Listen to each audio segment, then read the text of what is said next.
Hey, what's up, Eagles Nation? It's your guy, Cool Eagle, back here with another video. I just want to come talk to you guys about that amazing victory the Philadelphia Eagles were able to pull off today. A game, honestly, where I thought that we were going to get stomped out.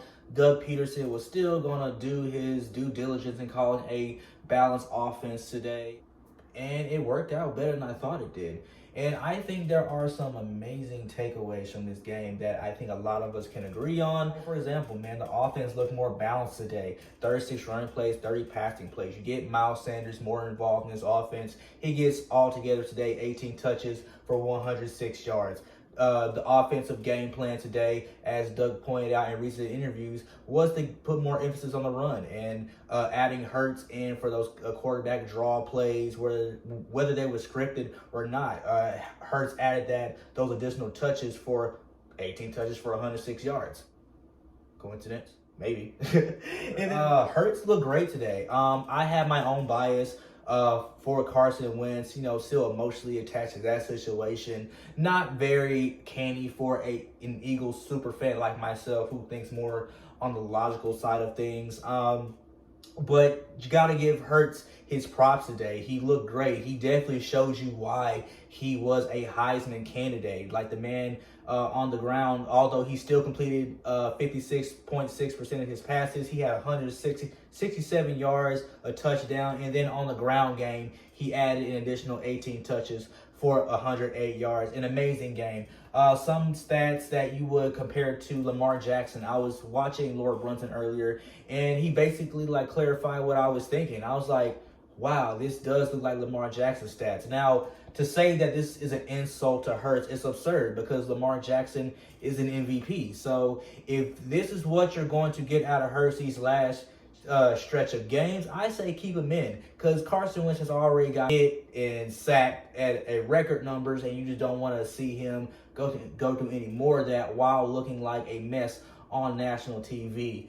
So it's definitely a great decision if you want to keep Hurts in. I'm definitely all for it if we're still on the path of trying to get some wins and make some kind of run for playoffs in this division, something that's going to be very hard to do these last stretch of games. It was certainly spotty in certain play calls. I didn't really agree with the many times he would go for it on fourth down.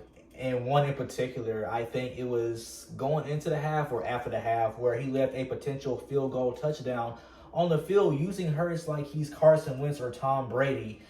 In the teeth of the Saints D-line. Y'all know Cam Jordan and Demario Davis in that linebacking core. I didn't think it was a good idea, but in some instances, we did get a touchdown off that from Alshon Jeffrey. Okay, and what about Duke Riley in his linebacking core, man? I was so madly impressed with them today.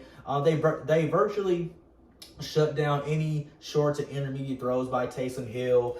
Duke Riley with an interception and a critical fourth down stop. But as we start to go into the second half, we see the Saints get more aggressive, added on with the fact that we had multiple defensive injuries to Darius Slay, Avonte Maddox, and Rodney McLeod. That kind of sparked some life in the Saints offense, as you would see them score on the first two drives in the second half from their own 35 and their own 40. So, again, helped by great field position.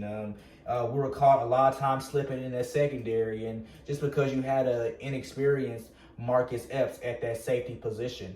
Now, mind you, I just didn't bet on us winning this game just because of all the mitigating factors that were against us. You have a Saints defense that was coming in at number 1, as I said in previous videos. They're number 4 in the pass, number 2 against the run. They're good at getting sacks. They're good at getting turnovers. They're good at all facets on that defense. Cam Jordan on that line. Hendrickson, who's looking real good on that Saints defense. Demario Davis. And do I even have a talk about the secondary?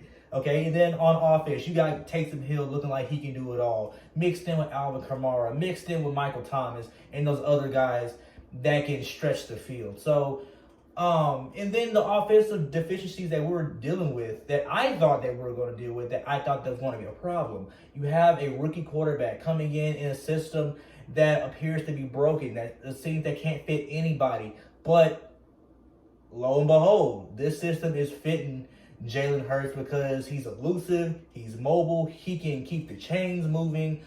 He has that escapability that Carson Wentz was just not able to have for just whatever reason. Whether it was just his mechanics, whether he was just gun shy from getting hit so much, whether he was trying to be a pocket quarterback. We'll never know, and that's something that we'll have to discuss in another video. But like, we can't blame each other for not seeing this amazing victory. Like, because nobody thought that nobody thought that we were going to beat the Saints, but we did. It's an amazing victory. We need to rejoice in this victory because we haven't had a lot of them this year. So again, like, leave your thoughts in the comments, man. Like, subscribe, and fly was fly, baby.